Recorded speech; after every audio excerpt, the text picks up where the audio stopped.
Yeah sir, అందరికీ నమస్కారం అండి. గౌరవ జగన్మోహన్ రెడ్డి గారు ఈరోజు ఒక విచిత్రమైన ఓదార్పు యాత్ర చేశారు పల్నాడు జిల్లాలో.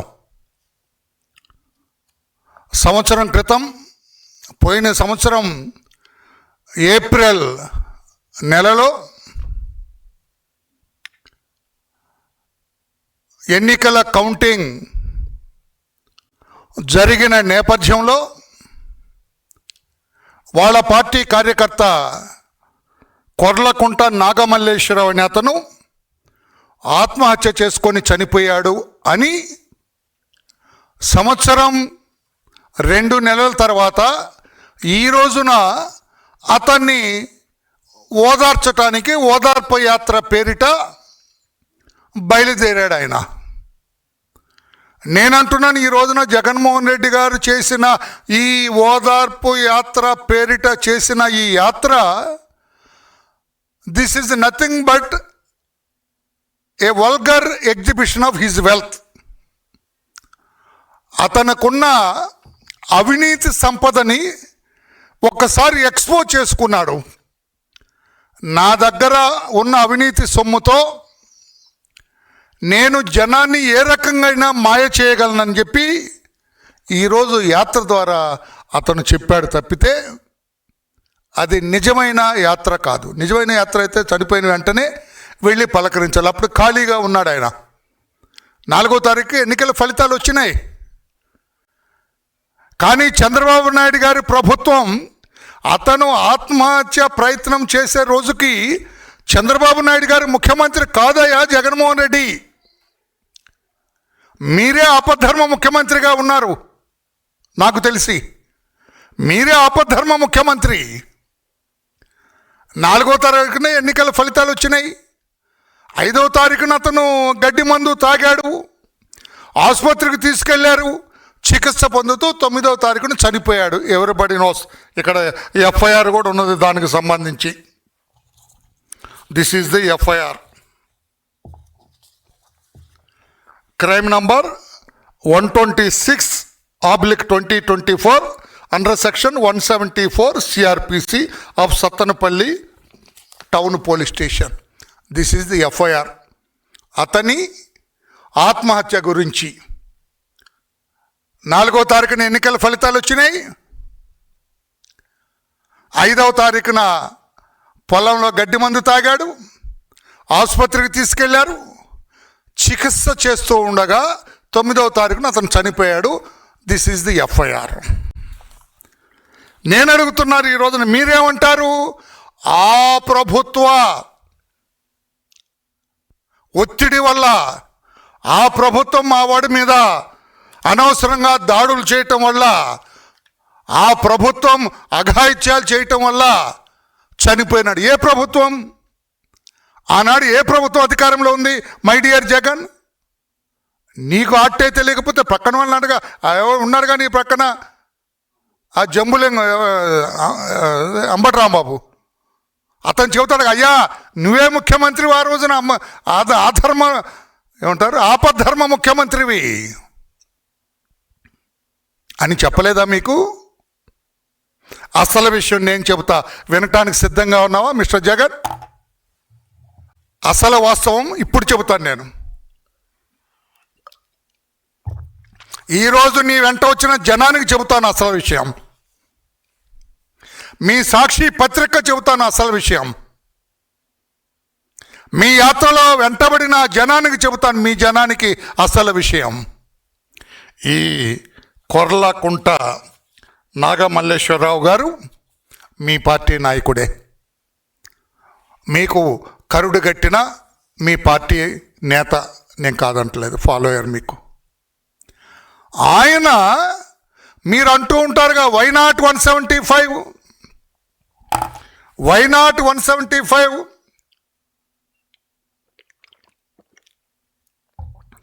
వైనాట్ 175 అని పదే పదే మీరు మీ కార్యకర్తల మనసుల్లో గుచ్చారు. మనమే అధికారంలోకి వస్తున్నామని చెప్పి. ఎన్నికలు జరుగుతున్నప్పుడు బెట్టింగ్స్ వేస్తాడు. ఈ Korlakunta Nagamalleswara Rao is a betting king. ఆ ప్రాంతంలో ఎవరినన్నా అడగండి, సత్తనపల్లి ఏరియాలో ఈ ఎన్నికల బెట్టింగ్స్ ఎవరు వేస్తారా అంటే కొర్లకుంట నాగమల్లేశ్వరరావు పేరు చెప్పి మిగతా వాళ్ళ పేరు చెబుతారు. అతను చాలా బెట్టింగ్లు వేశాడు. మా జగన్ గెలుస్తాడు, 175కు 175 గెలుస్తాము అని చాలా బెట్టింగ్లు వేశాడు. ఎంక్వైరీ చేయండి ఊళ్ళో. వర్లరామయ్య అబద్ధాలు చెప్పడు, వాస్తవాలే చెబుతాడు. అతని తండ్రిని అడగండి, గుండె మీద చేసుకొని చెప్పమనండి. ఆ వెంకటేశ్వర్లో అతని తండ్రి, మీ అబ్బాయి బెట్టింగ్స్ వేశాడా అని అడగండి, చెబుతాడు. విపరీతమైన బెట్టింగ్స్ వేశాడు, చాలా బెట్టింగ్స్ వేశాడు. టీడీపీ గెలుస్తుందని, వైసీపీ గెలుస్తుందని బెట్టింగ్స్ వేశారు. ఇతను వైసీపీ గెలుస్తుందని చెప్పి చాలా పెద్ద మొత్తంలో బెట్టింగ్స్ వేశాడు. టీడీపీ గెలుస్తుందని కొంతమంది బెట్టింగ్స్. తర్వాత బయట బెట్టింగ్లు వేసుకున్న వాళ్ళు కూడా డబ్బు తెచ్చి ఇతని దగ్గర పెట్టారు. జగన్మోహన్ రెడ్డి గారు వింటున్నారా? బయట ఊళ్ళో ఆ ప్రాంతంలో బెట్టింగ్స్ వేసుకున్న వాళ్ళు కూడా ఇతను బెట్టింగ్ కింగ్ గనుక ఇతని దగ్గర తెచ్చి పెట్టారు. లక్షలాది రూపాయలు తెచ్చి ఇతని దగ్గర పెట్టారు. 4వ తారీఖు ఎన్నికల ఫలితాలు వస్తాయి, గెలిచిన వాళ్ళకి ఇచ్చేయనా అని. ఆ డబ్బు కూడా ఏం చేశాడు ఈ కొర్లకుంట నాగమల్లేశ్వరరావు?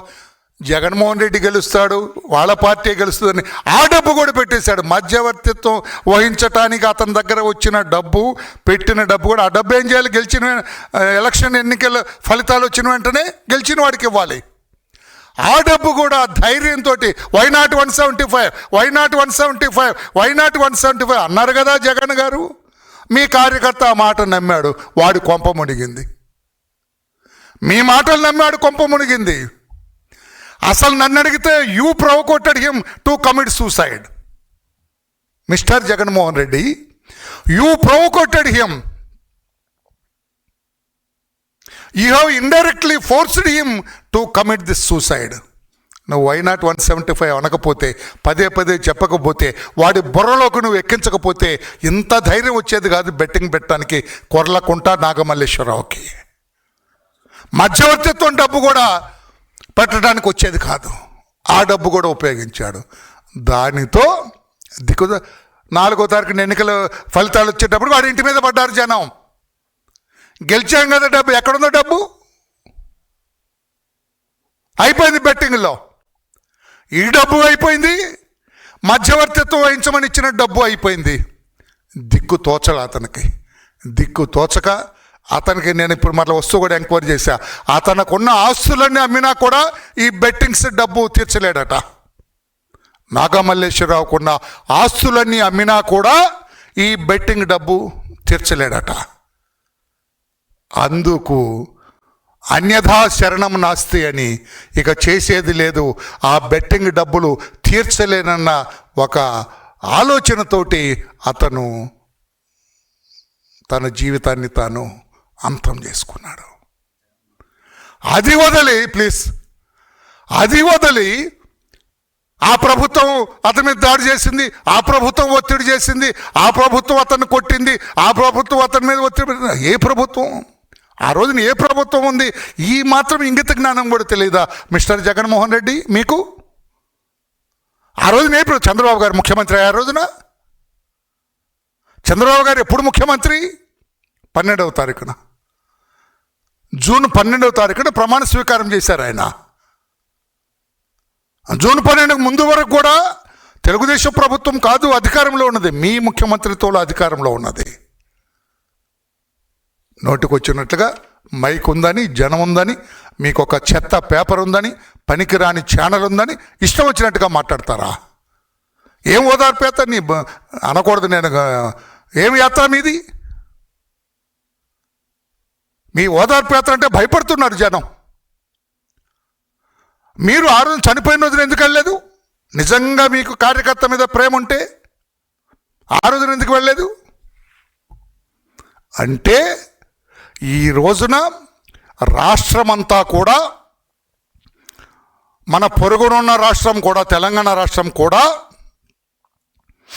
చాలా వరకు ఢిల్లీ కూడా మీ వేలాది కోట్ల రూపాయల మద్యం కుంభకోణంలో సిట్టు దర్యాప్తు వైపు, అరెస్ట్ అవుతున్న మీ నాయకుల వైపు చూస్తూ ఉన్నది.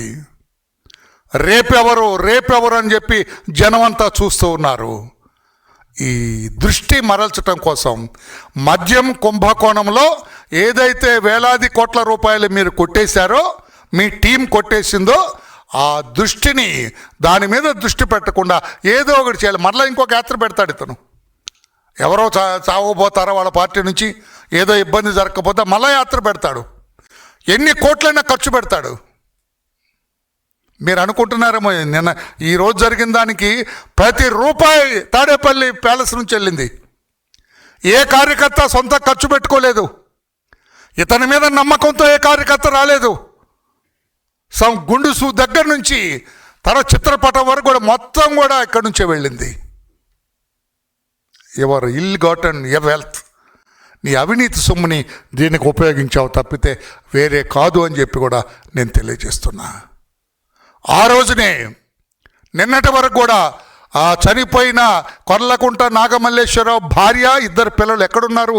రెడ్డి గారు, మీకు తెలుసా? రెడ్డి గారు అంటే జగన్మోహన్ రెడ్డి గారు ఎక్కడున్నారో మీకు తెలుసా అండి? ఆ రోజునే ఆమె గొడవపడి ఆమె మామ వాళ్ళందరూ కూడా ఆ అమ్మాయిని తరిమేశారు ఇంట్లో నుంచి. ఏమిటి నాకు ఈ కర్మ, ఏమిటి బెట్టింగులు, దరిద్రం ఏంటి, నా బిడ్డల భవిష్యత్తు ఏంటని చెప్పి ప్రశ్నించింది. నిజం కాదా జగన్మోహన్ రెడ్డి గారు? నిజం కాదా? గుంటూరులో ఆ బిడ్డలు పెట్టుకొని గుంటూరులో చదివించుకుంటుందండి. మీరు వీళ్ళని కదా పలకరించాలి, పరామర్శించాలి. అయ్యో 2 బిడ్డలు దిక్కులేని వాళ్ళు అయిపోయారే, నా వైనాట్ 175 వాళ్ళ భార్య దిక్కులేనిది అయిందే అని వీళ్ళని కదా ఓదార్చాలి గుంటూరు వెళ్ళి. అంటే ఒక రాజకీయం చేయాలా? ఈ మద్యం కుంభకోణంలో మీ మీద పడ్డ ఈ బురద జనానికి తెలియకుండా ఉండాలి. అందుకోసం మీరు యాత్ర చేశారు, అవునా జగన్మోహన్ రెడ్డి గారు? ఆయన మాట్లాడుతుంటాను, నేను ఆయన మాటలు విన్నాను. నేను ఏ తప్పు చేయని కొర్లకుంట నాగమల్లేశ్వరరావు మా తమ్ముడు అన్నాడు. అయ్యా మీ తమ్ముడికి నేర చరిత్ర ఉంది సార్. ఎస్సీ ఎస్టీ కేసు ఉంది మీ వాడి మీద, అంతకుముందు కేసులు ఉన్నాయి, ఇదిగో 2 ఎఫ్ఐఆర్లు ఉన్నాయి మీ వాడి మీద. అతనే పెద్ద మీరు అంటున్నంత బుద్ధిమంతుడేం కాదు Nagamalleswara Rao. There are 2 cases against him. FIRs are with me now. SC ST case కూడా మీ తాడేపల్లి ప్యాలెస్ నుంచి సత్తెనపల్లి డిఎస్పికి వెళ్తే ఆ రోజుల్లో మీ ఎమ్మెల్యే ఎవరు, మినిస్టర్ ఎవరు, అతను రాంబాబు, మీ రాంబాబు ఇంటర్ఫీర్ అయ్యి ఇతని మీద ఎస్సీ ఎస్టీ యాక్ట్ కూడా తీసేయించాడు. ఇతను పెద్ద బుద్ధిమంతుడని చెప్పుకొస్తున్నారు జగన్మోహన్ రెడ్డి గారు. నాగమల్లేశ్వరరావు మీరు అంటున్నంత బుద్ధిమంతుడేం కాదు. ఎస్సీ ఎస్టీ కేసు ఆ జనసేన కార్యకర్తను ఇష్టం వచ్చినట్టు కొట్టాడు, వాడి కులం పేరెత్తి. పోలీసులు ఎఫ్ఐఆర్ రిజిస్టర్ చేశారు ఎస్సీ ఎస్టీ యాక్ట్ కింద. ఛార్జ్షీట్ వేయాలని సంకల్పిస్తే తాడేపల్లి ప్యాలెస్ నుంచి కబురు వెళ్ళింది, మంత్రి గారు ఇంటర్ఫీర్ అయ్యారు, ఆ కేసుని పక్కన పెట్టించింది. నిజం కాదా జగన్మోహన్ రెడ్డి గారు? ఒక్కసారి మీకు చిత్తశుద్ధి ఉంటే ఎవరినైనా పంపించి ఎంక్వైరీ చేయండి. బెట్టింగ్లు వేస్తాడా లేదా వీడు నాగమల్లేశ్వరరావు? బెట్టింగ్లు వేసేవాళ్ళు కాదు, ఇప్పటికి కూడా బెట్టింగ్ల డబ్బు అతను క్లియర్ చేయాలా? ఈవెన్ టుడే నేను చెబుతున్నా, ఎంక్వైరీ చేసి చెబుతున్నా, ఆషామాషిగా చెబుతున్నా, ఈరోజు కూడా బెట్టింగ్ డబ్బు కట్టాలి అతను కొంతమందికి. అటువంటి వ్యక్తిని క్రిమినల్, చనిపోయిన వ్యక్తి గురించి అనకూడదు, మరి చెప్పాలి కదా, నువ్వేదో పెద్ద దేవుడు అని చెబుతున్నావు కదా. అతన్ని బెట్టింగ్స్ చేసే కట్టే వ్యక్తిని మీరు ఓదార్పుకు వెళ్ళారు మీరు. ఇది సమంజసమా? ఇంకా అతను కట్టాలి, మీరు కట్టండి. బోల్ డబ్బు ఉందా మీ దగ్గర? చాలామంది చుట్టుపక్కల చాలామంది అసలు మీ 175కి స్పందించి చాలామంది కట్టారా బాబు. గ్రామాల్లో కూడా లేరు వాళ్ళు బెట్టింగ్లు వేసిన వాళ్ళు. చాలామంది పురుగుల మందు తాగి చాలామంది చనిపోయినారు. They are not accounted for. అవన్నీ లెక్కలోకి రాలేదు. ఇప్పటికే చాలామంది గుంటూరు పరిసర ప్రాంతాల్లో తలదాచుకుంటున్నారు బెట్టింగ్ల డబ్బు క్లియర్ చేయలేక. మీ బ్యాచ్ తెలుసా? అసలు మీకెందుకండి నేర ప్రవృత్తి కలవాళ్ళంటే అంత ఇంట్రెస్ట్ జగన్మోహన్ రెడ్డి గారు? మంచి వాళ్ళు ఎవరైనా చనిపోతే ఓదార్పుకి వెళ్ళడైనా ఇటువంటి వాళ్ళే నేర చరిత్రలు, రౌడీ షీటర్స్ చూసాం కదా, మొన్న తెనాలి అని అదాద ప్లేస్ పొదిలి అని అన్ని చూసాం కదా. నేరస్తులంటే చాలా ఇంట్రెస్ట్ చూపిస్తాడైనా, నేరం చేసిన వాళ్ళని హక్కుని చేర్చుకుంటాడైనా. I don't know why. ఈ రోజున మీరు చేసిన యాత్ర చాలా పనికిరాని యాత్ర అని చెప్పి కూడా నేను తెలియజేస్తూ ఉన్నా. అసలు దాన్ని అడిగితే పోలీస్ ఆఫీసర్స్ సరిగా దర్యాప్తు చేస్తుంటే మిమ్మల్ని ముద్దాయిగా పెట్టాలా? Abetment to commit suicide. అతను నాగమల్లేశ్వరరావు సూసైడ్ చేసుకోవటానికి పరిస్థితులు కల్పించింది మీరు. వైనాట్ 175. మీరు వైనాట్ 175 అని అంత గట్టిగా గగ్గోలు పెట్టకపోతే పాపం అతనికి ఆలోచన వచ్చేది కాదు. ఏ మామూలు బెట్టింగ్లు వేసుకొని బతికి బట్ట కట్టేవాడు. ఆ డబ్బులు ఈ డబ్బులు పక్కన పెద్ద మధ్యవర్తిగా వచ్చిన డబ్బులు కూడా ఇస్తే ఇది అయిపోయాడు, చనిపోయినాడు. చనిపోవటానికి కారణం మీరని నేను అంటాను. కాదని చెప్పే ధైర్యం ఉందా మీకు? ఇప్పటికైనా పోలీసులను అడుగుతున్న దర్యాప్తు చేయండి. అతను చావుకు వెనక కారణాలు తీయండి. అతను చావు వెనక కారణాలు తీయండి. ఎవరు ప్రోత్సహించారు అతని బెట్టింగ్లకి? ఎవరి మీద ధైర్యంతో అతను బెట్టింగ్లు కాస్తాడు? అంబటి రాంబాబా, జగన్మోహన్ రెడ్డి గారు ఎవరు? దానికి క్షుణ్ణంగా దర్యాప్తు చేయాలని చెప్పి నేను కోరుతున్నా. ఆయన మాటలు ఎవరు నమ్మటం లేదు. ప్రభుత్వం వెంటబడింది. ఏ ప్రభుత్వం వెంటబడింది? నీ ప్రభుత్వం వెంటబడింది. ఆ సీఏ కూడా నాకు అసలు ఎందుకో నేను సీఏతో కూడా నేను మాట్లాడలేదు. సీఏ కూడా ఏం చెప్తే నీ ఆగడాలు అయిపోయిన రాని వార్నింగ్ ఇచ్చి ఉంటాడు. నీ ప్రభుత్వం చెల్లిపోయిందిరా, నువ్వు నీ ఎన్ని కేసులు రా, నువ్వు ఎటువంటి వాడు రాని నువ్వు వార్నింగ్ ఇచ్చి ఉంటాడు.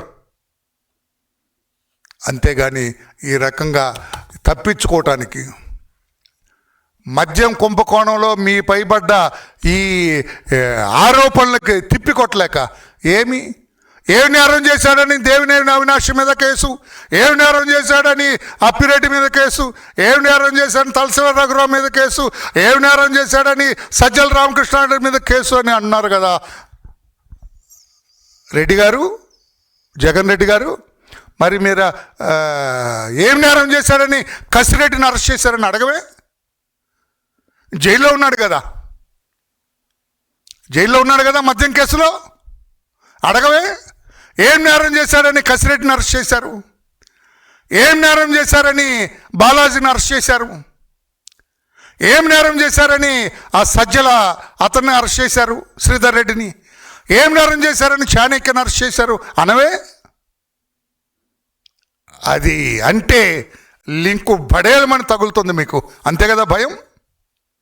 ఎంతోమందిని అన్నారు ఏం నేరం చేశాడు, ఈయనేం చేశాడని. మరి వాళ్ళు ఏం చేశారు అనవే? మద్యం కేసు వేడి మీకు తెలుసు. మద్యం కేసు ఎంత వేడిగా ఉందో మీకు తెలుసు. అందుకే మద్యం కేసు గురించి మీరు మాట్లాడలేదు.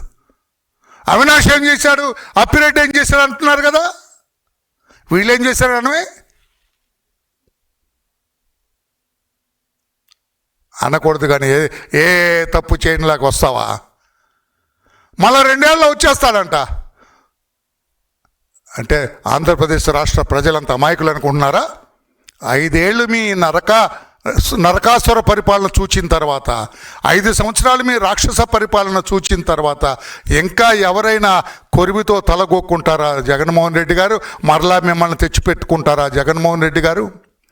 అరాచక పరిపాలన మీ 5 ఏళ్ల పరిపాలన, రాక్షస పరిపాలన మీ 5 ఏళ్ల పరిపాలన, ప్రజా వ్యతిరేక పరిపాలన మీ 5 ఏళ్ల పరిపాలన, రాజ్యాంగ వ్యతిరేక పరిపాలన మీ 5 ఏళ్ల పరిపాలన, ప్రజాస్వామ్య వ్యతిరేక పరిపాలన మీ 5 ఏళ్ల పరిపాలన, అవినీతి పాలన మీ 5 ఏళ్ల పరిపాలన.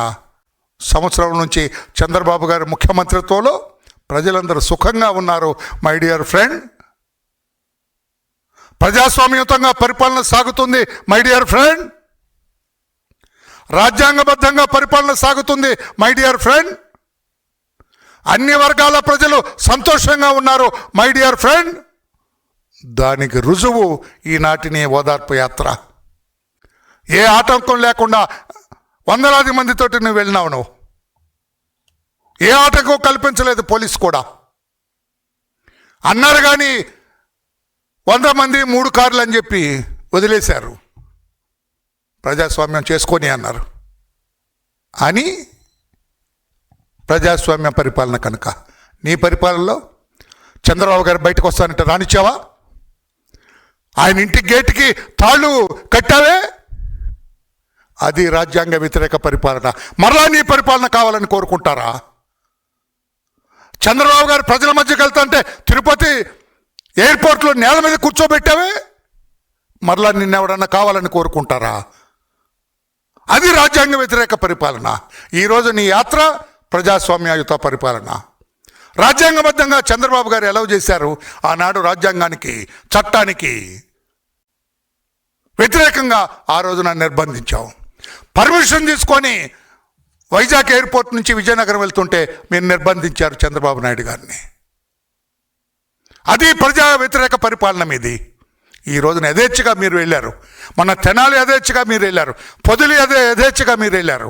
అది ప్రజాస్వామ్యత పరిపాలన మా అధినేత నారా చంద్రబాబు నాయుడు గారిది. మీది రాజ్యాంగ వ్యతిరేక పరిపాలన. ఎవరైనా అంటే అంత అమాయకులు అనుకుంటున్నారా? ఆంధ్రప్రదేశ్ రాష్ట్ర ప్రజలు మరలా మిమ్మల్ని తెచ్చి కొరివితో తలగొక్కటానికి మభ్యపెట్టడానికి ప్రయత్నం చేస్తున్నారు. ఒక ఆన్సర్ చేయండి. ఈ 3,000 కోట్ల మద్యం కుంభకోణం గురించి ఒక్క సమాధానం చెప్పండి. ధైర్యంగా our people not committed any offence అని చెప్పగలరా మీరు? మద్యం కేసులో మా కసిరెడ్డి ప్రమేయం లేదు, మా చెవిరెడ్డి ప్రమేయం లేదు, మా శ్రీధర్ రెడ్డి ప్రమేయం లేదు, మా ఆరెడ్డి ఈరెడ్డి ఏ రెడ్డి ప్రమేయం లేదని చెప్పే ధైర్యం ఉందా మీకు? దాన్ని దారి మళ్లించడానికే కదా మీ రోజున ఈ యాత్ర. రాష్ట్ర ప్రజలారా, ఆయన మానసిక పరిస్థితి కూడా మీరందరూ దయచేసి అర్థం చేసుకోండి. మద్యం కుంభకోణంలో పీకల దాకా కూరుకుపోయింది YSR party, Vaikapa party, Jagan party. దాని నుంచి బయటపడటం కోసం, ప్రజల దృష్టిని మరల్చటం కోసం, దృష్టి మరల్చు దొంగలని ఉంటారు రైల్వే స్టేషన్లో. మీరు ఎప్పుడైనా వెళ్ళారో ప్లాట్ఫామ్ 5కి వెళ్తే విజయవాడలో పెద్ద ఫోటో పెట్టి ఉంటుంది, పాస్పోర్ట్ సైజ్ ఫోటోలు అంటించి ఉంటా. దృష్టి మరల్చు దొంగలు. రైల్వే స్టేషన్ ఏమంటే మీ షర్ట్ మీద ఏదో మురికి పడిందని అంటారు. నువ్వు వీటి చూడటంతో ఆ బ్యాగ్ లాక్కి వెళ్ళిపోతారు. వాళ్ళు దృష్టి మరల్చు దొంగరు. ఈయన కూడా అంతే, దృష్టి మరల్చు దొంగ. మద్యం అవినీతి కుంభకోణం మీద దృష్టి వెళ్లకుండా ఈ రోజున ఓదార్పు యాత్ర అని, ఆ యాత్ర అని, ఈ యాత్ర అని, రైతుల మీద ప్రేమ అండి. మన పొదిలి వెళ్ళటానికి ఎప్పుడైనా చూసామా? వాళ్ళెవరు రౌడీ షీటర్స్, వాళ్ళంతా సంఘ విద్రోహ శక్తుల్ని పోలీసు లేదా కొంచెం ప్రజలకు ధైర్యం చెబుదామని ఏదో చేస్తే అక్కడికి వెళ్ళారు ఆయన. ఇంకే రేపు క్రిమినల్ ఏదైనా చేస్తే వెళ్ళిపోతారు ఆయన. అర్థం చేసుకోండి అని చెప్పి కూడా తెలియజేస్తూ, ఇట్ ఈజ్ ఎ మానసికంగా ఇట్ ఈజ్ ఎ ఫెయిల్యూర్ యాత్ర. ఈయన చేసిన ఓదార్పు యాత్రకి ఏమాత్రం కూడా సంబంధం లేదు. అతను ఆత్మహత్య చేసుకున్నది జగన్మోహన్ రెడ్డి గారు వైనాట్ 75 అవటం వల్ల అతను బెట్టింగ్లు పెట్టి పూర్తిగా మునిగిపోయాడు కనుక ఆ డబ్బు తీర్చుకోలేక అన్నిధా శరణం నాస్తని అతను ఆత్మహత్య చేసుకున్నాడు తప్పితే జగన్మోహన్ రెడ్డి చెప్పే కారణాలు కావు అని చెప్పి కూడా తెలియజేస్తూ, ఇటువంటి తప్పుడు యాత్రలు, ఇటువంటి వెకిలి యాత్రలు చెయ్యొద్దని చెప్పి కూడా జగన్మోహన్ రెడ్డి గారికి తెలియజేస్తూ, మీ అబద్ధపు మాటలు, మీ అబద్ధపు వేషాలు, మీ అబద్ధపు మోసాలు నమ్మే స్థితిలో రాష్ట్ర ప్రజలు లేరు అని చెప్పి కూడా తెలియజేస్తూ, చంద్రబాబు గారి పరిపాలన అందరూ ఆస్వాదిస్తూ ఉన్నారు. అన్ని వర్గాల ప్రజలు సంతోషపడుతున్నారు. తల్లికి వందనం కావచ్చు, మెగా డిఎస్సి కావచ్చు, 4,000 రూపాయల పెన్షన్ కావచ్చు, అన్న క్యాంటీన్లు కావచ్చు, ఇవన్నీ కూడా ప్రజలందరూ సంతోషపడుతున్నారు. రేపు మెగా డిఎస్సి పూర్తవుతుంది నెక్స్ట్ మంత్లో. అన్నదాత సుఖీభవ రాబోతుంది రైతులకి. బస్సులో ప్రయాణం ఆగస్టు 15 నుంచే మహిళలకి ఉచితంగా రాబోతుంది. అన్ని వాగ్దానాలు కూడా నెరవేర్చే దిశలో ప్రభుత్వం చంద్రబాబు నాయుడు గారి ప్రభుత్వం వెళ్తుందని చెప్పి కూడా తెలియచేస్తూ ఆయన పరిపాలనకు మీ పరిపాలనకు హస్తి మసికాంతరం అంతా తేడా ఉంటుందని చెప్పి కూడా నేను తెలియజేస్తున్నా. హస్తి మసికాంతరం అంటే అర్థం కూడా చెబుతా. ఏనుగు లాంటి పరిపాలన చంద్రబాబు నాయుడు గారిది, దోమ లాంటి పరిపాలన మీది. మసికాంతరం అంటే దోమ పరిపాలన మీది, ఏనుగు పరిపాలన చంద్రబాబు నాయుడు గారిది అని చెప్పి కూడా తెలియజేస్తున్నా. Thank you everybody. Any question on this? You are at liberty to ask me. Right, thank you then.